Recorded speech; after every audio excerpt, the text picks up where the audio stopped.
तो दोस्तों, क्योंकि सास भी कभी बहू थी सीरियल के आज के एपिसोड की शुरुआत वहीं से होती है जहां नंदिनी सबके सामने एक ऐसा खुलासा करती है जिससे हर कोई हैरान नजर आता है। वो कहती है कि सच तो यही है कि आज ये घर और ये बिजनेस अगर चल रहा है तो सिर्फ और सिर्फ करण की वजह से। तभी करण तुरंत नंदिनी को रोकने की कोशिश करता है और पूछता है कि वो ऐसी बातें क्यों कर रही है। लेकिन तभी तुलसी बीच में आती है और बोलती है, नंदिनी सही तो बोल रही है ना। वो करण की तरफ देखकर कहती है कि नंदिनी ने कुछ गलत नहीं कहा, क्योंकि सच यही है कि करण ही इस घर के सारे बिल चुका रहा है। वो कहती है कि उसे तो ठाकुर जी का शुक्रिया अदा करना चाहिए कि उसका एक बेटा इतना जिम्मेदार है कि बुरे वक्त में अपने परिवार की मदद कर रहा है। तभी करण बोल पड़ता है, ये आप क्या कह रही हैं माँ, ये मेरा परिवार है तो ये मेरा फर्ज है। तुलसी कहती है कि शायद करण यही नहीं समझ पा रहा है। उसका अपना एक परिवार है, उसके दो बच्चे हैं और उसे उनके भविष्य के बारे में सोचना है, और यहाँ वो लोग उस पर बोझ बने बैठे हैं। तभी नंदिनी तुलसी को समझाने की कोशिश करती है और बोलती है कि उसका मतलब ये नहीं था, वो तो बस इन लोगों को सच्चाई बताना चाहती थी। तो तुलसी कहती है उसने बिल्कुल गलत नहीं किया, क्योंकि सच तो सबको पता होना ही चाहिए।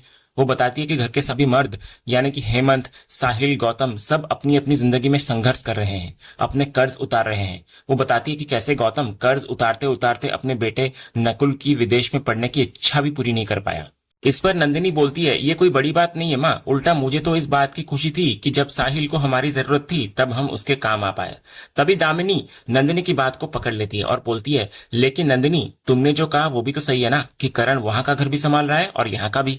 तभी दामिनी की ये बात सुनते ही गौतम का पारा चढ़ जाता है। वो गुस्से में तुलसी को पूछता है, इसका मतलब जब आपने मेरी हेल्प की थी तो वो पैसे करण के थे और इस घर के खर्च भी अब करण उठा रहा है? आपने ये बात मुझे क्यों नहीं बताई माँ? तो तुलसी गौतम को समझाने की कोशिश करती है और कहती है कि मैं तुझे क्या बताती, तूने अपनी हालत उस वक्त देखी थी। तो गौतम बोलता है, लेकिन माँ मैं भी तो कमा रहा हूं ना, एक बार बोल दिया होता तो जितना मुझसे हो सकता मैं जरूर करता, कम से कम आज मुझे ये दिन तो नहीं देखना पड़ता। तुलसी कहती है उसके सिर पर पहले से ही कर्ज था, वो उस पर और बोझ कैसे डालती। वो बोलती है कि उसने करण से पैसे नहीं मांगे थे, बल्कि करण ने खुद आकर उनकी हेल्प की थी। तो गौतम कहता है कि उसे लगा था कि वो पैसे तुलसी के हैं। तभी करण बीच में आता है और बोलता है कि इससे क्या फर्क पड़ता है कि पैसे किसके हैं, ये तो उसका हक है ना। नंदिनी भी कहती है कि उन्होंने जो भी किया हक और खुशी से किया, उसका इरादा किसी को दुख पहुंचाने का नहीं था। लेकिन फिर वो बात को वापस पावर ऑफ अटर्नी पर ले जाती है। वो पूछती है, अब जब सबको सच पता चल ही गया है तो आप सभी बताओ, क्या माँ का यह फैसला सही था? क्या पार्थ ज्यादा डिजर्विंग नहीं है? क्या पावर ऑफ अटर्नी पार्थ को नहीं मिलनी चाहिए थी? तो करण नंदिनी पर गुस्सा करता है और बोलता है कि वो एक ही बात को पकड़कर क्यों बैठी है।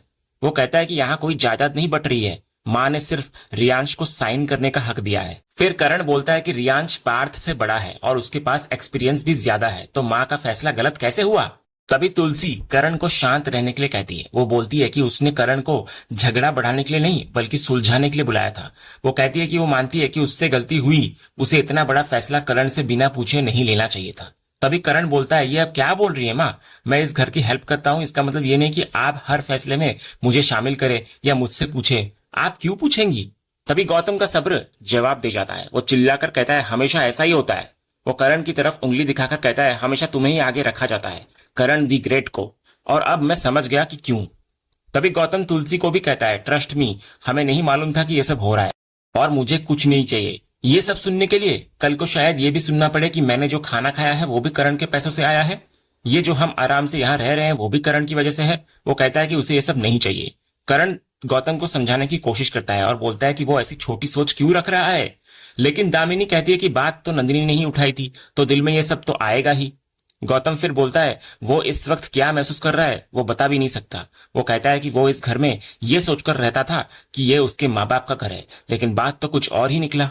फिर जब दो भाई आपस में लड़ रहे होते हैं, रियांश सामने आता है। वो बोलता है, आप लोग क्या कर रहे हैं, आप तो इतने समझदार हैं, फिर भी अपने भाई के साथ क्यों लड़ रहे हैं? वो कहता है कि उन दोनों की इसमें कोई गलती नहीं है, बल्कि गलती तो उसकी है, वो पावर ऑफ अटर्नी के चक्कर में फंस गया है। वो तुलसी को फिर बोलता है कि उसने पहले ही कहा था कि इस वजह से घर में झगड़े होंगे और वही हो रहा है, उसे नहीं चाहिए पावर ऑफ अटर्नी। वो बोलता है, मैं इस घर का छोटा हूं तो मुझे शायद बोलने का हक नहीं है, पर आप बड़े लोग छोटों के सामने इस तरह बहस कर रहे हैं, ये अच्छा नहीं लग रहा है, प्लीज आप लोग ऐसा मत झगड़िए। तो रियांश की ये समझदारी भरी बातें सुनकर सब खामोश हो जाते हैं। तभी तुलसी बोलती है कि उसने करण को चीजों को सुलझाने के लिए बुलाया था, लेकिन उससे गलती हो गई। तभी इतने में दामिनी तुलसी को पूछती है, क्या मैं आपसे 2 मिनट के लिए अकेले में बात कर सकती हूँ माँ? तो अगले ही पल हम देखते हैं कि दामिनी तुलसी से अकेले में बात करने के लिए उसे एक तरफ ले आती है। तुलसी पूछती है गुस्से में कि घर में इतना बड़ा झगड़ा चल रहा है और तुम्हें इसी वक्त अलग से बात करनी थी। इस पर दामिनी का सब्र टूट जाता है। वो कहती है कि वो सबके सामने इसलिए नहीं बोल रही थी क्योंकि वो तुलसी की बहुत इज्जत करती है, लेकिन एक बात साफ है कि वो और गौतम करण और नंदिनी का एक पैसा भी नहीं लेंगे। वो बोलती है कि नंदिनी ने सिर्फ तुलसी को ही नहीं बल्कि उन्हें भी सुनाया है, जैसे वो किसी लायक ही नहीं है। वो बोलती है, मैं गौतम की ऐसी बेइज्जती बर्दाश्त नहीं कर सकती माँ। हमारे पास पैसों की कमी हो सकती है लेकिन हमारे स्वाभिमान में कोई कमी नहीं है। और फिर दामिनी वो बात कह डालती है जो इस घर में आज तक किसी ने कहने की हिम्मत नहीं की थी। वो बोलती है, मुझे बताइए माँ, जब हक की बात हो रही है तो किसका हक ज्यादा बनता है? अंश और गौतम दोनों ही आपके सगे बेटे हैं। उसी अंश का बेटा रियांश है और उसी गौतम का बेटा नकुल है, जबकि करण वो तो मंदिरा का बेटा है। तो तुलसी दामिनी को तुरंत रोक लेती है और बोलती है कि आज के बाद घर में ये बातें कभी मत बोलना। दामिनी कहती है, मुझे पता है कि आपको ये सुनना अच्छा नहीं लग रहा होगा, पर यहाँ जब सब सच सुना रहे हैं तो ये भी तो सच ही है ना। क्या ये सच नहीं है कि करण इस घर का बेटा है ही नहीं बल्कि वो मंदिरा का बेटा है? और तकदीर का खेल देखिए, ठीक उसी वक्त पीछे नंदिनी दूर खड़ी ये सारी बातें सुन लेती है। वो उनके पास आकर बोलती है कि उसे विश्वास ही नहीं हो रहा कि वो लोग करण की पीठ पीछे उसकी बुराइयां कर रहे हैं। तो तुलसी नंदिनी को समझाने की कोशिश करती है लेकिन नंदिनी मानने को तैयार नहीं होती। वो बोलती है, अब आप मेरे मुंह पर मुझे झूठा कह रही हैं। मैंने अच्छे से सुना है कि दामिनी ने क्या कहा। तुलसी कहती है कि उसे गलतफहमी हो रही है, लेकिन नंदिनी का दिल इस बात से टूट चुका था कि तुलसी ने दामिनी को कुछ कहा नहीं। वो बोलती है, एक बहू का गुस्सा आपको समझ में आता है और वो कुछ भी बोल सकती है। इतनी बड़ी बात कि करण आपका नहीं मंदिरा का बेटा है और आपने उससे कुछ कहा भी नहीं, और मैंने बस इतना कहा कि हम लोग पैसे देते हैं, वो भी गलत इरादे से नहीं, तो उसका इतना बड़ा तमाशा बन गया। तो तुलसी फिर नंदिनी को शांत करने की कोशिश करती है लेकिन नंदिनी बोलती है कि अब समझने के लिए कुछ बचा ही नहीं है। वो बोलती है कि एक बहू गुस्से में कुछ भी कह सकती है और दूसरी अपना मुंह तक नहीं खोल सकती। ये बहुत ही गलत है, बहुत अनफेयर है ये। तुलसी बोलती है कि वो अभी जाकर करण से बात करती है लेकिन नंदिनी कहती है कि करण तो जा चुका है, उसके किसी दोस्त के बेटे का एक्सीडेंट हो गया है तो वो वहां गया है। फिर वो एक कड़वी बात कहती है, अब मुझे लग रहा है कि वो अगर अमेरिका से आता ही नहीं तो ही अच्छा होता। ये बोलकर नंदिनी चली जाती है और तुलसी इधर दामिनी से बोलती है कि अब देखो बात कहां से कहां पहुंच गई, क्यों ऐसी बातें करती हो तुम। उधर बाहर हॉल में नंदिनी परेशान सी बैठी होती है। तभी हेमंत और पूजा घर पहुंचते हैं। वो नंदिनी की हालत देखकर उससे पूछते हैं कि क्या हुआ।